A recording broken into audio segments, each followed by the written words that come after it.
Hey y'all, and welcome to another episode of Old Hawkbill's Book Nook. I'm your host, Old Hawkbill, and on today's episode, we'll be reading through chapters 4 and 5 of F. Scott Fitzgerald's The Great Gatsby. A note before we get started, though. I decided after the first episode, I probably shouldn't be staring at my crotch for an hour while I'm reading to you guys, so I decided to read these books off my TV, which is mounted on the wall in front of me. Let's get started.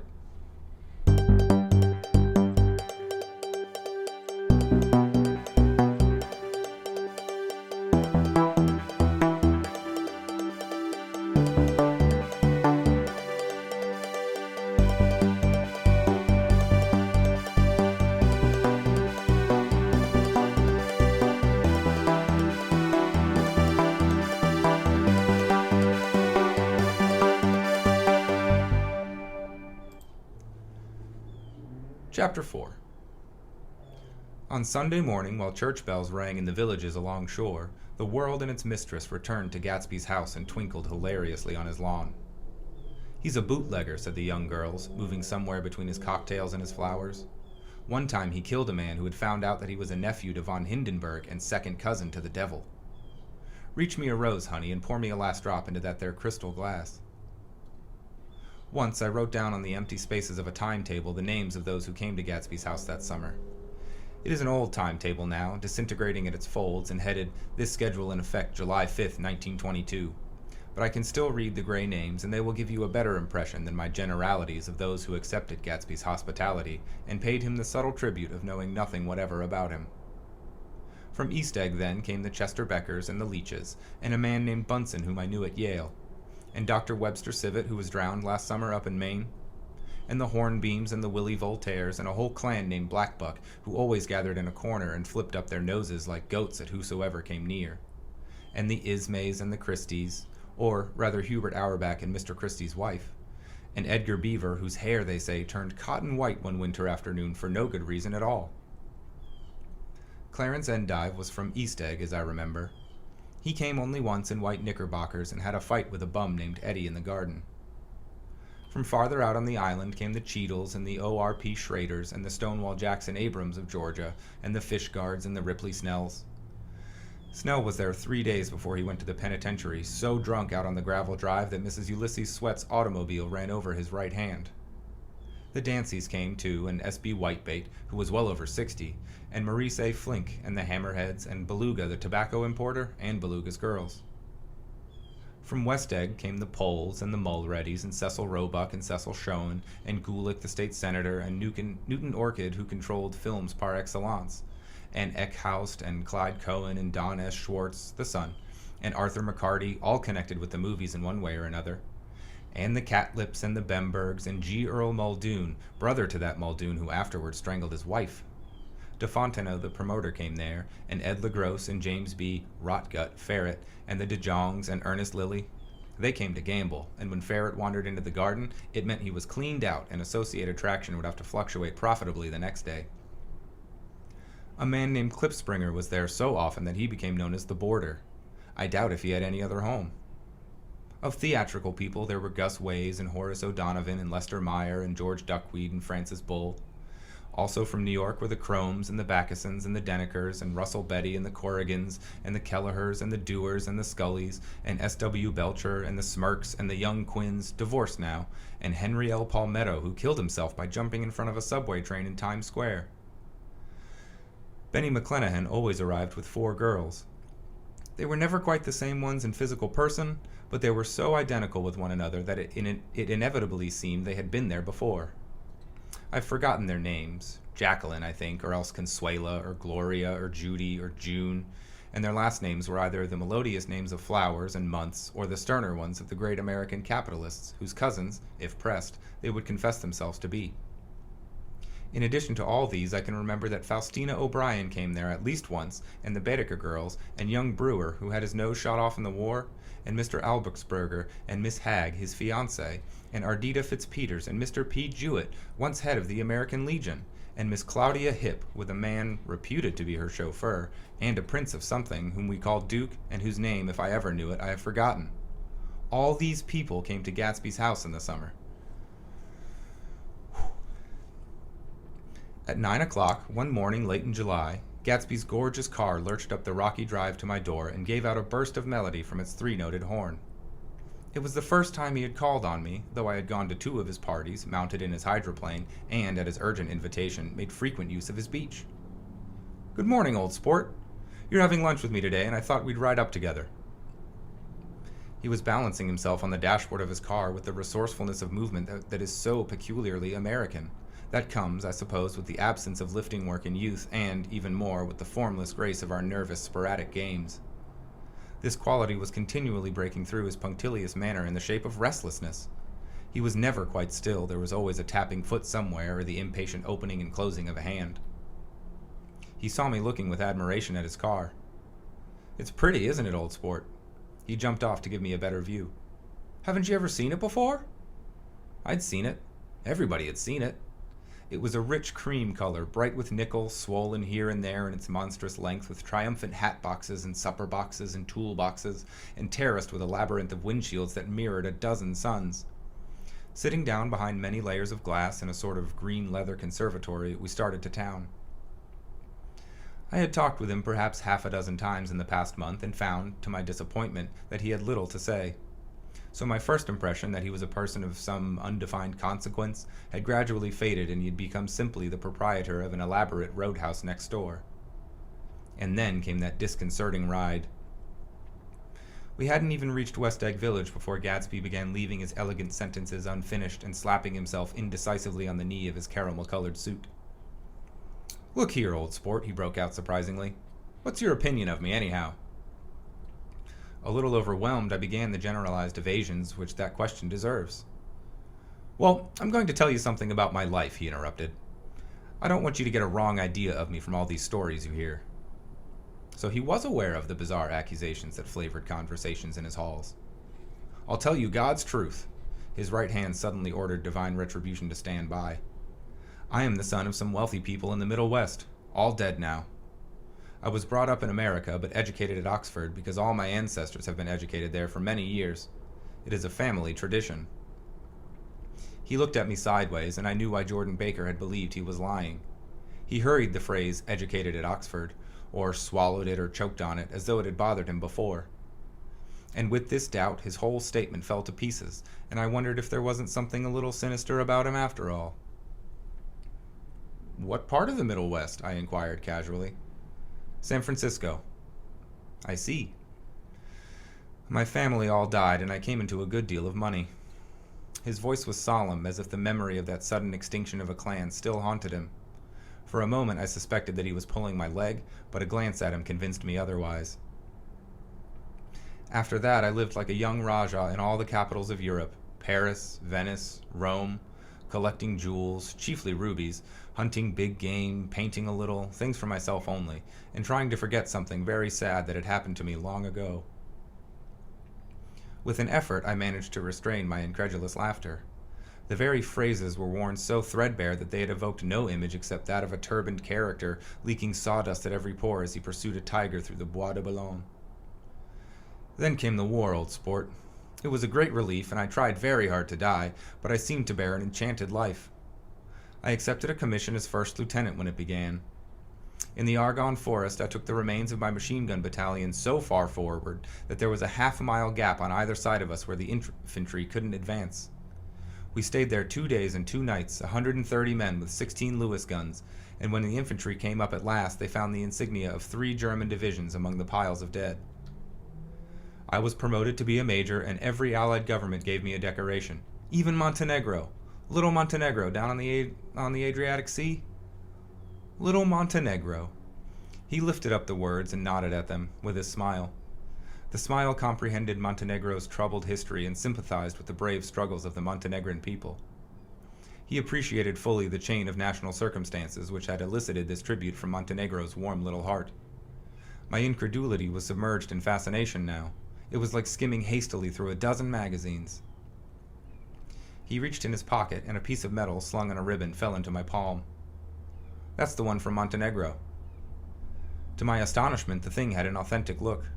"Orderi di Danilo," ran the circular legend. "Montenegro, Nicholas Rex." "Turn it." "Major J. Gatsby," I read, "for valor extraordinary." Here's another thing I always carry. A souvenir of Oxford days.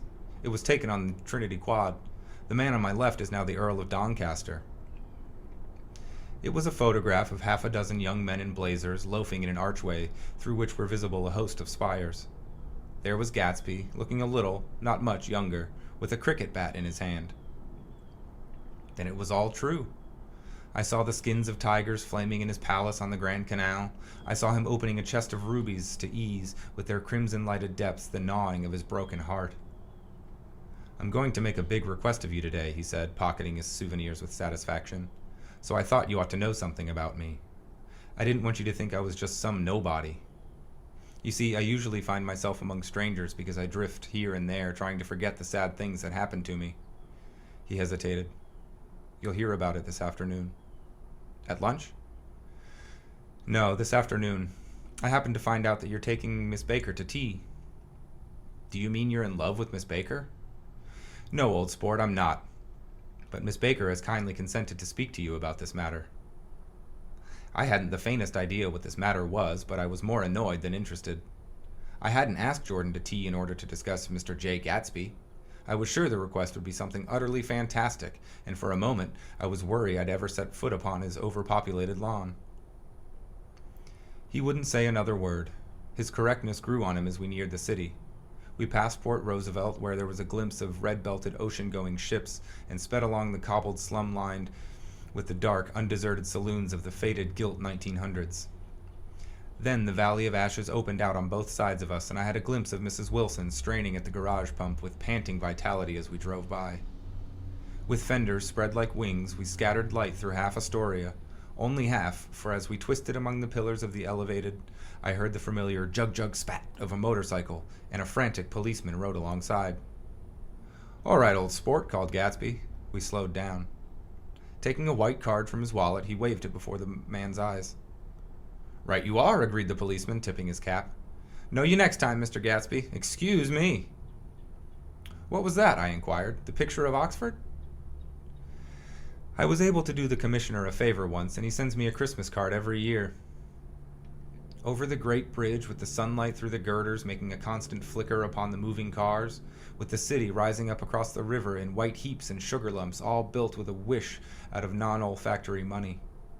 The city seen from the Queensboro Bridge is always the city seen for the first time, in its first wild promise of all the mystery and the beauty in the world. A dead man passed us in a hearse heaped with blooms, followed by 2 carriages with drawn blinds, and by more cheerful carriages for friends. The friends looked out at us with the tragic eyes and short upper lips of southeastern Europe, and I was glad that the sight of Gatsby's splendid car was included in their somber holiday. As we crossed Blackwell's Island, a limousine passed us, driven by a white chauffeur in which sat 3 modish Negroes, 2 bucks and a girl. I laughed aloud as the yolks of their eyeballs rolled toward us in a haughty rivalry. Anything can happen now we've slid over this bridge, I thought. Anything at all. Even Gatsby could happen, without any particular wonder. Roaring noon. In a well-fanned 42nd Street cellar, I met Gatsby for lunch. Blinking away the brightness of the street outside, my eyes picked him out obscurely in the anteroom, talking to another man. "Mr. Carroway, this is my friend, Mr. Wolfsheim." A small, flat-nosed Jew raised his large head and regarded me with 2 fine growths of hair which luxuriated in either nostril. After a moment, I discovered his tiny eyes in the half-darkness. "So I took one look at him," said Mr. Wolfsheim, shaking my hand earnestly, "and what do you think I did?" "What?" I inquired politely. But evidently he was not addressing me, for he dropped my hand and covered Gatsby with his expressive nose. I handed the money to Catspaw, and I said, "All right, Catspaw, don't pay him a penny till he shuts his mouth." He shut it then and there.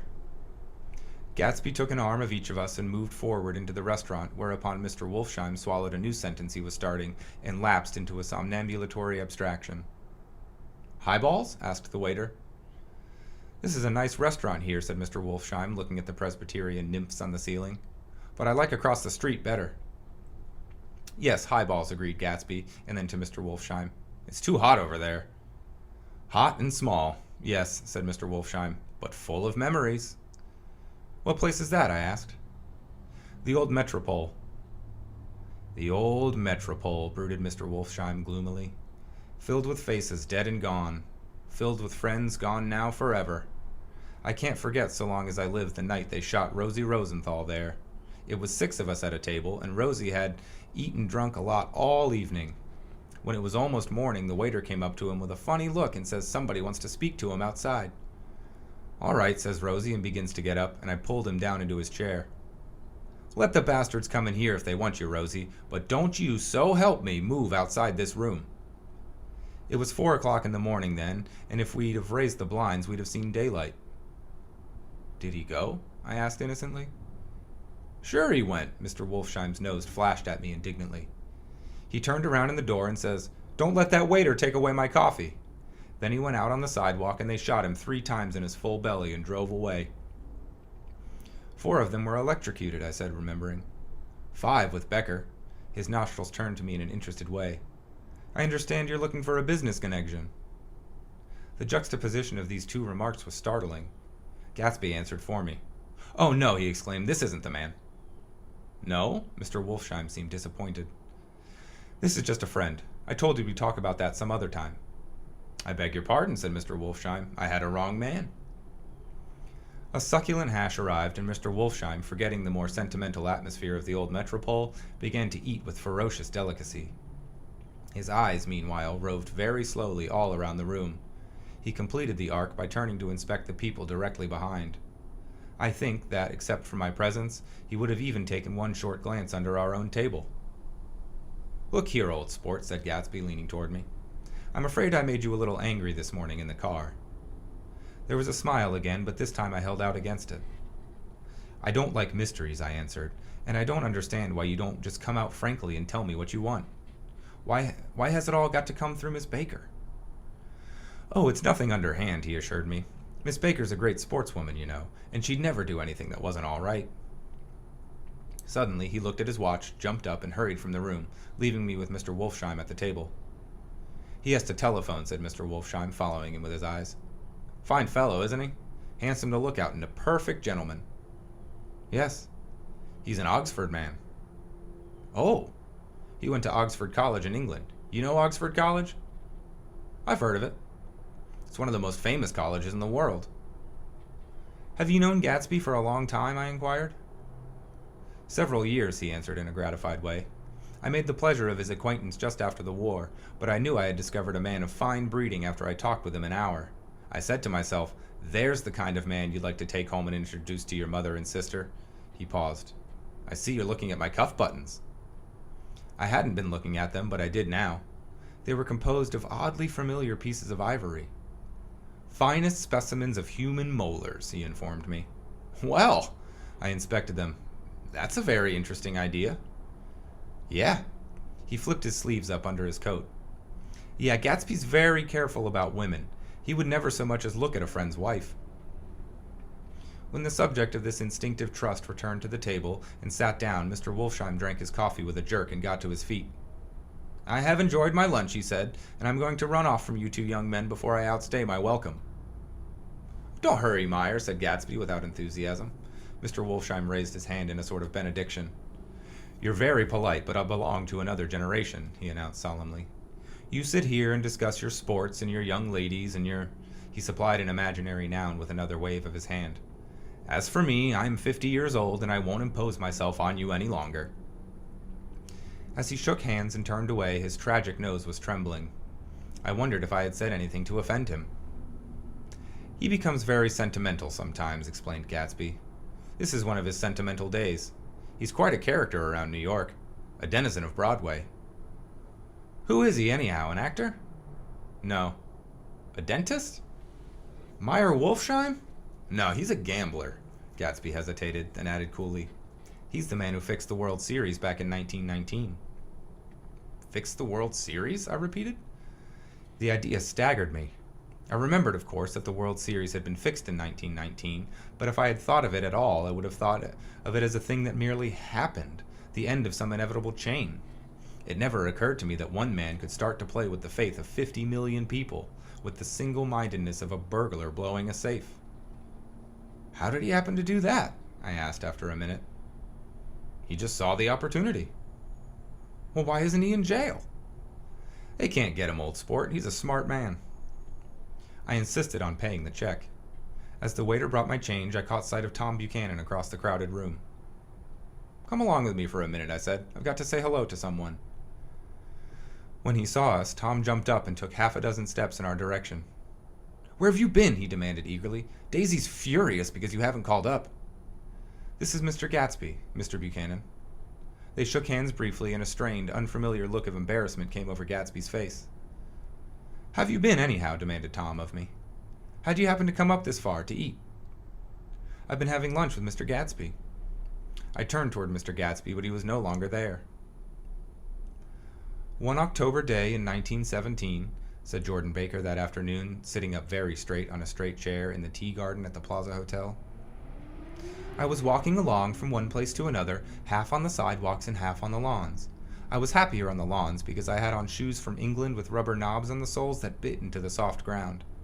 I had on a new plaid skirt also that blew a little in the wind, and whenever this happened, the red, white, and blue banners in front of all the houses stretched out stiff and said tut, tut, tut, tut in a disapproving way. The largest of the banners in the largest of the lawns belonged to Daisy Fay's house. She was just 18, 2 years older than me, and by far the most popular of all the young girls in Louisville. She dressed in white and had a little white roadster, and all day long the telephone rang in her house and excited young officers from Camp Taylor demanded the privilege of monopolizing her that night. Anyways, for an hour. When I came opposite her house that morning, her white roadster was beside the curb, and she was sitting in it with a lieutenant I had never seen before. They were so engrossed in each other that she didn't see me until I was 5 feet away. "Hello, Jordan," she called unexpectedly. "Please, come here." I was flattered that she wanted to speak to me, because of all the older girls I admired her most. She asked me if I was going to the Red Cross to make bandages. I was. Well, then, would I tell them that she couldn't come that day? The officer looked at Daisy while she was speaking in a way that every young girl wants to be looked at sometime, and because it seemed romantic to me, I have remembered the incident ever since. His name was J. Gatsby, and I didn't lay eyes on him again for over 4 years. Even after I'd met him on Long Island, I didn't realize it was the same man. That was 1917. By the next year, I had a few beaux myself, and I began to play in tournaments, so I didn't see Daisy very often. She went with a slightly older crowd, when she went with anyone at all. Wild rumors were circulating about her, how her mother had found her packing her bag one winter night to go to New York and say goodbye to a soldier who was going overseas. She was effectually prevented, but she wasn't on speaking terms with her family for several weeks. After that, she didn't play around with the soldiers anymore, but only with a few flat-footed, short-sighted young men in town who couldn't get into the army at all. By the next autumn, she was gay again, gay as ever. She had a debut after the armistice, and in February she was presumably engaged to a man from New Orleans. In June, she married Tom Buchanan of Chicago with more pomp and circumstance than Louisville ever knew before. He came down with 100 people in 4 private cars and hired a whole floor of the Mulbach Hotel, and the day before the wedding he gave her a string of pearls valued at $350,000. I was a bridesmaid. I came into her room half an hour before the bridal dinner and found her lying on her bed as lovely as the June night in her flowered dress and as drunk as a monkey. She had a bottle of Sauterne in one hand and a letter in the other. "Congratulate me," she muttered. "Never had a drink before, but oh, how I do enjoy it." "What's the matter, Daisy?" I was scared, I can tell you. I'd never seen a girl like that before. "Here, dearest." She groped around in a wastebasket that she had with her on the end of the bed and pulled out the string of pearls. "Take 'em downstairs and give 'em back to whoever they belong to. Tell 'em Daisy's changed her mind.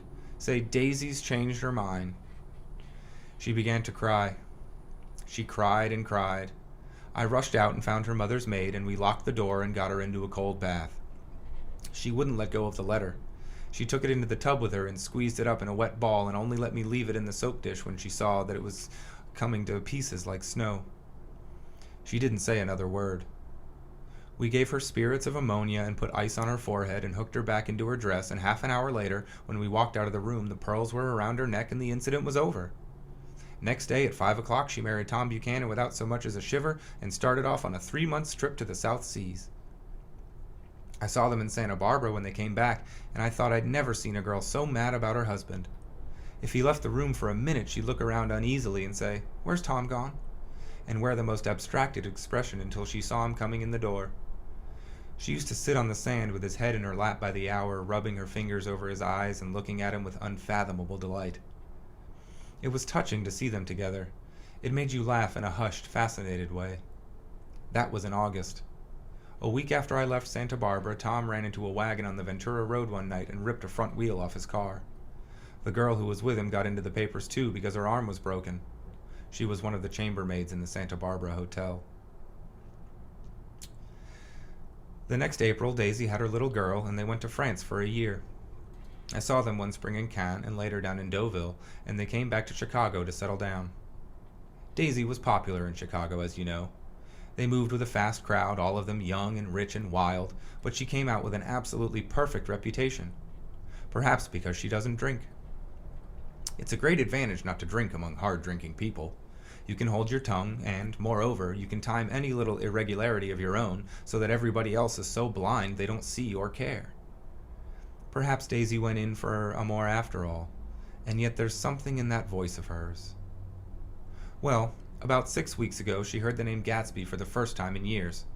It was when I asked you, do you remember, if you knew Gatsby in West Egg? After you had gone home, she came into my room and woke me up and said, "What Gatsby?" And when I described him, I was half asleep, she said in the strangest voice that it must be the man she used to know. It wasn't until then that I connected this Gatsby with the officer in her white car. When Jordan Baker had finished telling all this, we had left the plaza for half an hour and were driving in a Victoria through Central Park. The sun had gone down behind the tall apartments of the movie stars in the West 50s, and the clear voices of children, already gathered like crickets on the grass, rose through the hot twilight. I'm the sheik of Araby, your love belongs to me. At night when you're asleep, into your tent I'll creep. It was a strange coincidence, I said, but it wasn't a coincidence at all. Why not? Gatsby bought that house so that Daisy would be just across the bay. Then it had not been merely the stars to which he had aspired on that June night. He came alive to me, delivered suddenly from the womb of his purposeless splendor. He wants to know, continued Jordan, if you'll invite Daisy to your house some afternoon and then let him come over. The modesty of the demand shook me. He had waited 5 years and bought a mansion where he dispensed starlight to casual moths so that he could come over some afternoon to a stranger's garden? Did I have to know all this before he could ask such a little thing? He's afraid he's waited so long. He thought you might be offended. You see, he's regular tough underneath it all. Something worried me. Why didn't he ask you to arrange a meeting? He wants her to see his house, she explained, and your house is right next door. Oh. I think he half expected her to wander into one of his parties some night, went on Jordan, but she never did.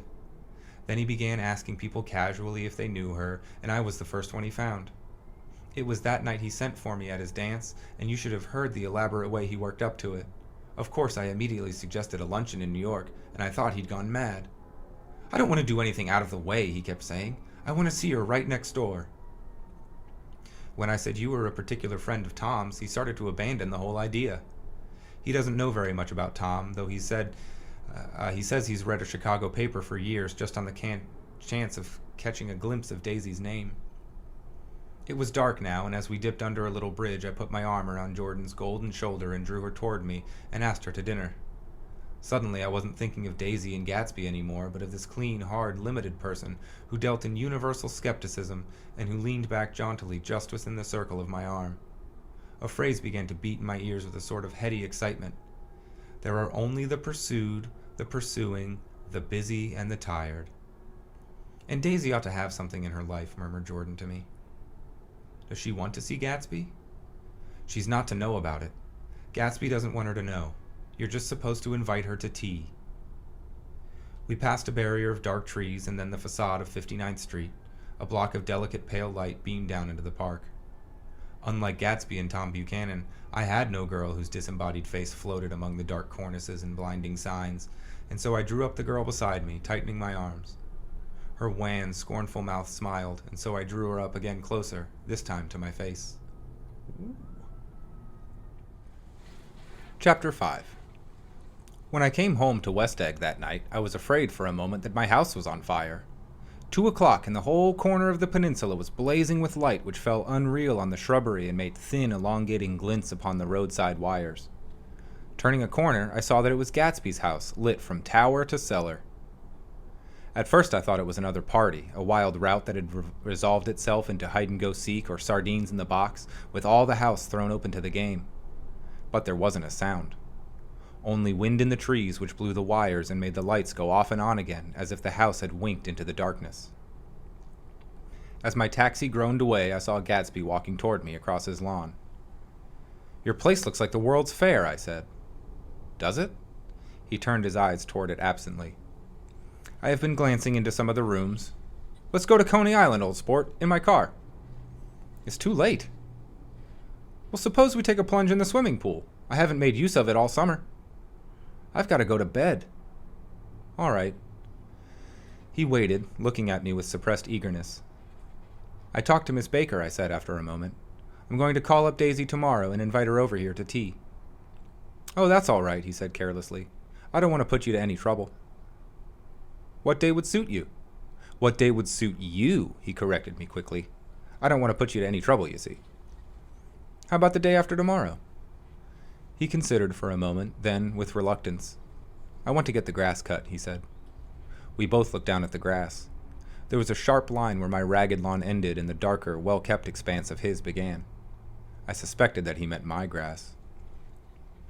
"There's another little thing," he said uncertainly, and hesitated. "Would you rather I put it off for a few days?" I asked. "Oh, it isn't about that. At least," he fumbled with a series of beginnings. "Why, I thought... Why, look here, old sport. You don't make much money, do you?" "Not very much." This seemed to reassure him, and he continued more confidently. "I thought you didn't, if you'll pardon my... You see, I carry on a little business on the side, a sort of sideline, you understand. And I thought that if you don't make very much... You're selling bonds, aren't you, old sport?" "Trying to." "Well, this would interest you. It wouldn't take up much of your time, and you might even pick up a nice bit of money. It happens to be a rather confidential sort of thing." I realize now that under different circumstances, that conversation might have been one of the crises of my life. But because the offer was obviously and tactlessly for a service to be rendered, I had no choice except to cut him off right there. "I've got my hands full," I said. "I'm much obliged, but I couldn't take on any more work." "You wouldn't have to do any business with Wolfsheim." Evidently he thought that I was shying away from the connection mentioned at lunch, but I assured him he was wrong.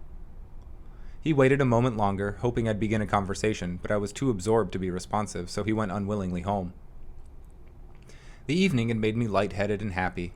I think I walked into a deep sleep as I entered my front door, so I don't know whether or not Gatsby went to Coney Island, or for how many hours he glanced into rooms while his house blazed gaudily on. I called up Daisy from the office next morning and invited her to come to tea. "Don't bring Tom," I warned her. "What?" "Don't bring Tom." "Who's Tom?" she asked innocently.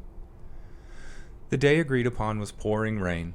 At 11 o'clock, a man in a raincoat, dragging a lawnmower, tapped at my front door and said that Mr. Gatsby had sent him over to cut my grass. This reminded me that I had forgotten to tell my Finn to come back, so I drove into West Egg Village to search for her among soggy, whitewashed alleys and to buy some cups and lemons and flowers. The flowers were unnecessary, for at 2 o'clock a greenhouse arrived from Gatsby's with innumerable receptacles to contain it. An hour later the front door opened nervously, and Gatsby, in a white flannel suit, silver shirt, and gold-colored tie, hurried in. He was pale, and there were dark signs of sleeplessness beneath his eyes. "Is everything all right?" he asked immediately. "The grass looks fine, if that's what you mean." "What grass?" he inquired blankly. Oh, the grass in the yard." He looked out the window at it, but judging from his expression, I don't believe he saw a thing. "Looks very good," he remarked vaguely. "One of the papers said they thought the rain would stop about 4. I think it was the Journal. Have you got everything you need in the shape of tea?" I took him into the pantry, where he looked a little reproachfully at the Finn. Together we scrutinized the 12 lemon cakes from the delicatessen shop. "Will they do?" I asked. Of course, they're fine." And he added hollowly, "Old sport." The rain cooled about 3:30 to a damp mist through which occasional thin drops swam like dew. Gatsby looked with vacant eyes through a copy of Clay's Economics, starting at the finished tread that shook the kitchen floor, and peering toward the bleared windows from time to time, as if a series of invisible but alarming happenings were taking place outside. Finally, he got up and informed me in an uncertain voice that he was going home. Why's that? Nobody's coming to tea. It's too late. He looked at his watch as if there was some pressing demand on his time elsewhere. I can't wait all day. Don't be silly. It's just 2 minutes to 4. He sat down miserably as if I had pushed him, and simultaneously there was the sound of a motor running into my lane. We both jumped up, and, a little harrowed myself, I went out into the yard. Under the dripping bare lilac trees, a large open car was coming up the drive. It stopped. Daisy's face, tipped sideways beneath a 3-cornered lavender hat, looked out at me with a bright, ecstatic smile. Is this absolutely where you live, my dearest one? The exhilarating ripple of her voice was a wild tonic in the rain. I had to follow the sound of it for a moment, up and down, with my ear alone before any words came through. A damp streak of hair lay like a dash of blue paint across her cheek, and her hand was wet with glistening drops as I took it to help her from the car. Are you in love with me? She said low in my ear.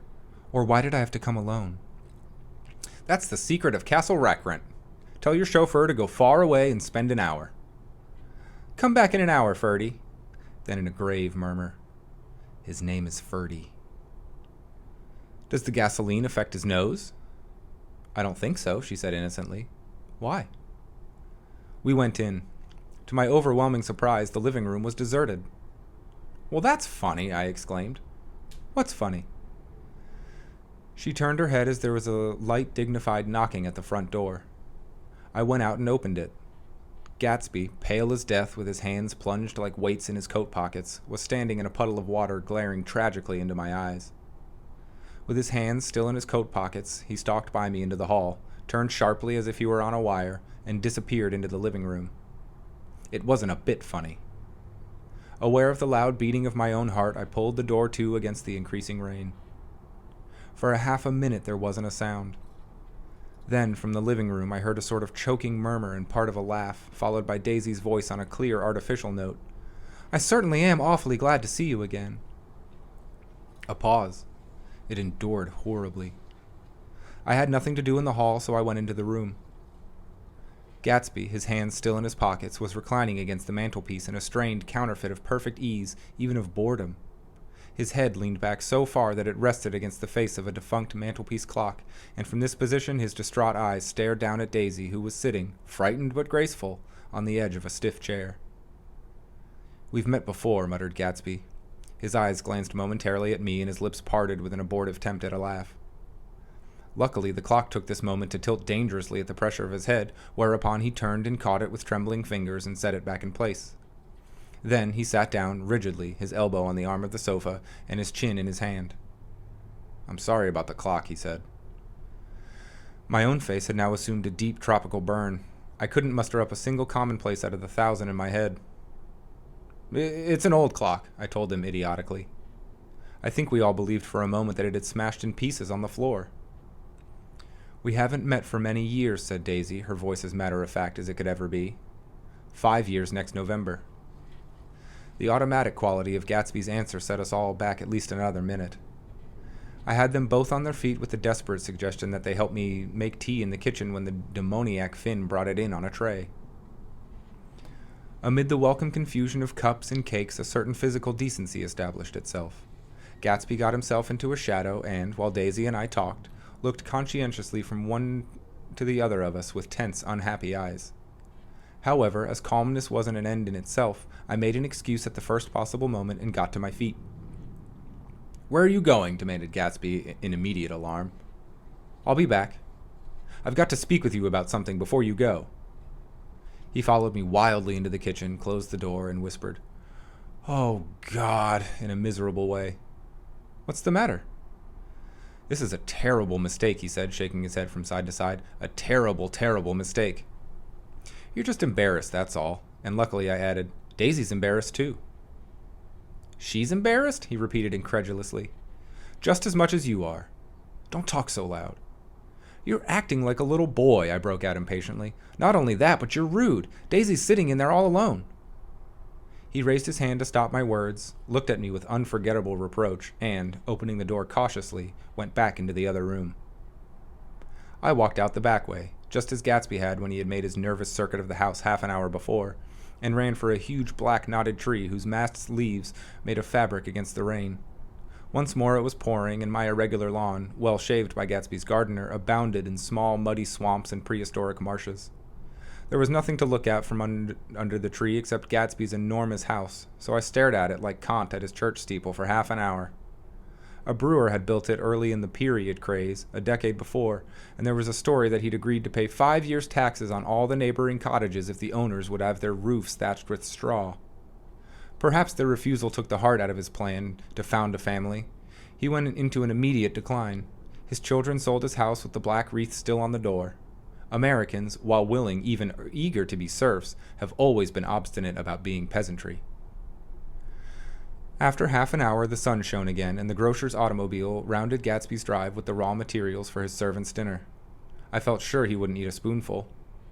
A maid began opening the upper windows of his house, appeared momentarily in each, and, leaning from a large central bay, spat meditatively into the garden. It was time I went back. While the rain continued, it had seemed like the murmur of their voices, rising and swelling a little now, and then with gusts of emotion. But in the new silence, I felt that silence had fallen within the house, too. I went in, after making every possible noise in the kitchen short of pushing over the stove, but I don't believe they heard a sound. They were sitting at either end of the couch, looking at each other, as if some question had been asked, or was in the air, and every vestige of embarrassment was gone. Daisy's face was smeared with tears, and when I came in, she jumped up and began wiping at it with her handkerchief before a mirror. But there was a change in Gatsby that was simply confounding. He literally glowed. Without a word or a gesture of exaltation, a new well-being radiated from him and filled the little room. "Oh, hello, old sport," he said, as if he hadn't seen me for years. I thought for a moment he was going to shake hands. It stopped raining. "Has it?" When he realized what I was talking about, there were twinkle bells of sunshine in the room. He smiled like a weatherman, like an ecstatic patron of recurrent light, and repeated the news to Daisy. "What do you think of that? It stopped raining." "I'm glad, Jay." Her throat, full of aching, grieving beauty, told only of her unexpected joy. "I want you and Daisy to come over to my house," he said. "I'd like to show her around." "You sure you want me to come?" "Absolutely, old sport." Daisy went upstairs to wash her face, too late, I thought, with humiliation of my towels, while Gatsby and I waited on the lawn. "My house looks well, doesn't it?" he demanded. "See how the whole front of it catches the light?" I agreed that it was splendid. Yes. His eyes went over it, every arched door and square tower. It took me just 3 years to earn the money that bought it. "I thought you inherited your money." "I did, old sport," he said automatically, "but I lost most of it in the big panic, the panic of the war." I think he hardly knew what he was saying, for when I asked him what business he was in, he answered, "That's my affair," before he realized that it wasn't an appropriate reply. "Oh, I've been in several things," he corrected himself. "I was in the drug business, and then I was in the oil business, but I'm not in either one now." He looked at me with more attention. "Do you mean you're thinking over what I proposed the other night?" Before I could answer, Daisy came out of the house, and 2 rows of brass buttons on her dress gleamed in the sunlight. "That huge place there?" she cried, pointing. "Do you like it?" "I love it, but I don't see how you live there all alone." "I keep it always full of interesting people, night and day. People who do interesting things. Celebrated people." Instead of taking the shortcut along the Sound, we went down to the road and entered by the big postern. With enchanting murmurs, Daisy admired this aspect or that of the feudal silhouette against the sky, admired the gardens, the sparkling odor of jonquil, and the frothy odor of hawthorn and plum blossoms, and the pale gold color of Kiss Me at the Gate. It was strange to reach the marble steps and find no stir of bright dresses in and out the door and hear no sound but bird voices in the trees. And inside, as we wandered through Marie Antoinette music rooms and restoration salons, I felt that there were guests concealed behind every couch and table, under orders to be breathlessly silent until we had passed through. As Gatsby closed the door of the Merton College library, I could have sworn I heard the owl-eyed man break into ghostly laughter. We went upstairs through period bedrooms swathed in rose and lavender silk and vivid with new flowers, through dressing rooms and pool rooms and bathrooms with sunken baths, intruding into one chamber where a disheveled man in pajamas was doing liver exercises on the floor. It was Mr. Klipspringer, the boarder. I had seen him wandering hungrily about the beach that morning. Finally, we came to Gatsby's own apartment, a bedroom and a bath, and an Adam's study, where we sat down and drank a glass of some chartreuse he took from a cupboard in the wall. He hadn't once ceased looking at Daisy, and I think he revalued everything in the house according to the measure of response it drew from her well-loved eyes. Sometimes, too, he stared around at his possessions in a dazed way, as though in her actual and astounding presence none of it was any longer real. Once he nearly toppled down a flight of stairs. His bedroom was the simplest room of all, except where the dresser was garnished with a toilet set of pure, dull gold. Daisy took the brush with delight and smoothed her hair, whereupon Gatsby sat down and shaded his eyes and began to laugh. "It's the funniest thing, old sport," he said hilariously. "I can't. When I try to—" He had passed visibly through 2 states and was entering upon a 3rd. After his embarrassment and his unreasoning joy, he was consumed with wonder at her presence. He had been full of the idea so long, dreamed it right through the end, waited with his teeth set, so to speak, at an inconceivable pitch of intensity. Now, in the reaction, he was running down like an overwound clock. Recovering himself in a minute, he opened for us 2 hulking patent cabinets which held his massed suits and dressing gowns and ties and his shirts, plied like bricks in stacks a dozen high. "I've got a man in England who buys me clothes. He sends over a selection of things at the beginning of each season, spring and fall." He took out a pile of shirts and began throwing them one by one before us. Shirts of sheer linen and thick silk and fine flannel, which lost their folds as they fell and covered the table in many-colored disarray. While we admired, he brought more, and the soft, rich heap mounted higher. Shirts with stripes and scrolls and plaids and coral and apple green and lavender and faint orange with monograms of Indian blue. Suddenly, with a strained sound, Daisy bent her head into the shirts and began to cry stormily. "They're such beautiful shirts," she sobbed, her voice muffled in the thick folds. "It makes me sad because I've never seen such beautiful shirts before." After the house, we were to see the grounds and the swimming pool and the hydroplane and the midsummer flowers. But outside Gatsby's window it began to rain again, so we stood in a row looking at the corrugated surface of the Sound. "If it wasn't for the mist, we could see your home across the bay," said Gatsby. "You always have a green light that burns all night at the end of your dock." Daisy put her arm through his abruptly, but he seemed absorbed in what he had just said. Possibly it had occurred to him now that the colossal significance of that light had now vanished forever. Compared to the great distance that had separated him from Daisy, it had seemed very near to her, almost touching her. It had seemed as close as a star to the moon. Now it was again a green light on a dock. His count of enchanted objects had diminished by 1. I began to walk about the room, examining various indefinite objects in the half-darkness. A large photograph of an elderly man in yachting costume attracted me, hung on the wall over his desk. "Who's this?" "That? That's Mr. Dan Cody, old sport." The name sounded faintly familiar. "He's dead now. He used to be my best friend years ago." There was a small picture of Gatsby, also in yachting costume, on the bureau. Gatsby with his head thrown back defiantly, taken apparently when he was about 18. "I adore it!" exclaimed Daisy. "The pompadour! You never told me you had a pompadour. Or a yacht." "Look at this," Gatsby said quickly. "Here's a lot of clippings. About you." They stood side by side examining it. I was going to ask to see the rubies when the phone rang and Gatsby took up the receiver. "Yes?" "Well, I can't talk now. I can't talk now, old sport. I said a small town. He must know what a small town is. Well, he's no use to us if Detroit is his idea of a small town." He rang off. "Come here, quick!" cried Daisy at the window.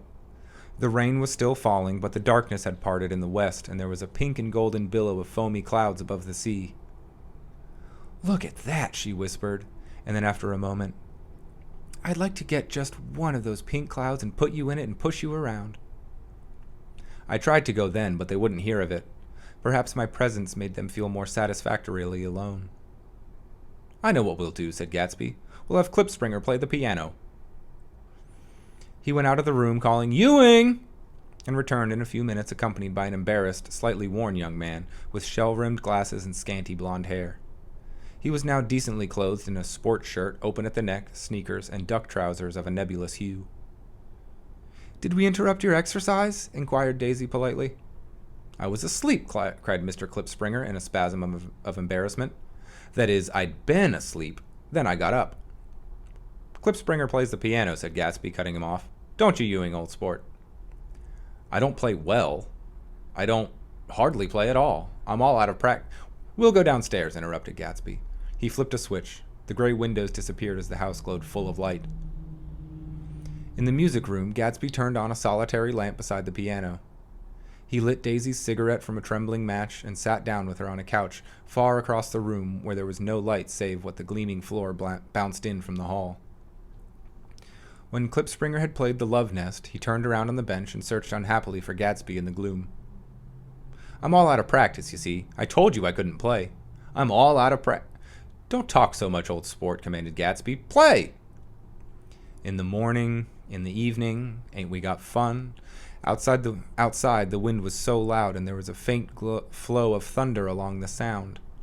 All the lights were going on in West Egg now. The electric trains, men carrying, were plunging home through the rain from New York.